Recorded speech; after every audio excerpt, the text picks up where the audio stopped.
hello guys आज चाहिँ हामी कलर गिफ्ट एक्सचेन्ज गेम खेल्न आँटिरहेछौँ म र मेरो छोरा र मामु अनि मैले चाहिँ उसको लागि गएर डिपार्टमेन्टमा केही गिफ्ट किनेको छु शिव डिपार्टमेन्टमा उसले पनि आफ्नो बाबासँग गएर मेरो लागि केही किनेको छ शिव डिपार्टमेन्टमा अब हेरौँ अब हामी दुईजनाले के किन्यौँ भनेर मैले चाहिँ एक्लै उसले चाहिँ उसको बाबासँग है तर किन्ने ठाउँ चाहिँ एउटै हो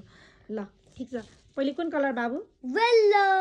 ए वेल्लो हैन वेल्लो ब्लू ब्लू ल ब्लू कलरबाट स्टार्ट गरौँ उसले मेरो लागि गिफ्ट गरेको छ हेर चाहिँ पाइँदैन है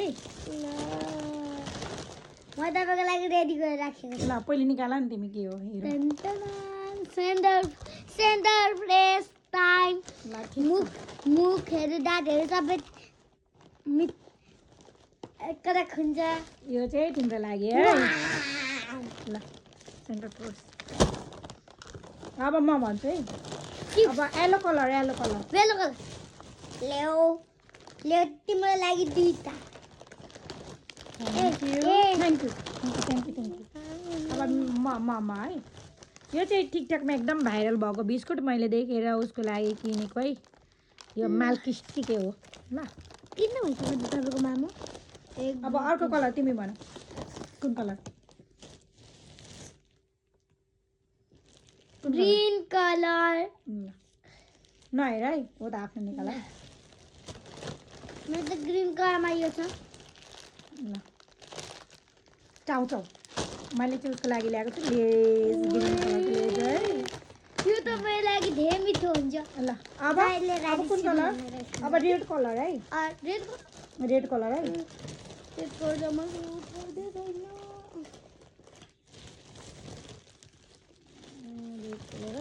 ल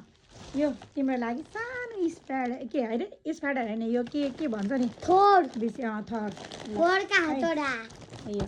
उसको लागि म तपाईँको लागि लिनु चियापत्ती चिया पकाएर दिन्छु ल म तिमीलाई अब म भन्छु ल स्काई ब्लू कलर ल्याउ उसले चाहिँ मेरो लागि पम्किन सिड ल्याएको रहेछ मैले चाहिँ यो ओखर ल तिम्रो दिमाग अलिकति तेज होस् भनेर ल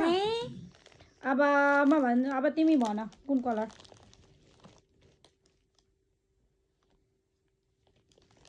भनिरहेको छु म व्हाइट कलर ल ठिक छ निकाल न पहिले तिम्रो गिफ्ट अनि म निकाल्छु ल साबरदाना यो चाहिँ उसले आफ्नै खानालाई ल्याए चाहिँ साबरदाना उसको बाबासँग मिलेर हेर है कस्तो ल्याएको रहेछ मैले चाहिँ उसको लागि एकदम इम्पोर्टेन्ट कुरा उसलाई हर वक्त चाहिने बेबी वेब्स ल्याइदिएको छु यस्तो हुँदैन यो चाहिँ तिम्रो मुख बुझ्न भनेर काम लाग्छ है यो त चाकु ल गाइस अब हाम्रो आमा छोराको गिफ्ट सक्यो उसले चाहिँ मलाई अलिकति खाने पकाउने सबै ल्याइदिएको रहेछ मैले चाहिँ उसलाई दामी दामी कुरा ल्याइदिएको छु ल थ्याङ्क यू बाई बाई यति नै खेलेको ल भोलि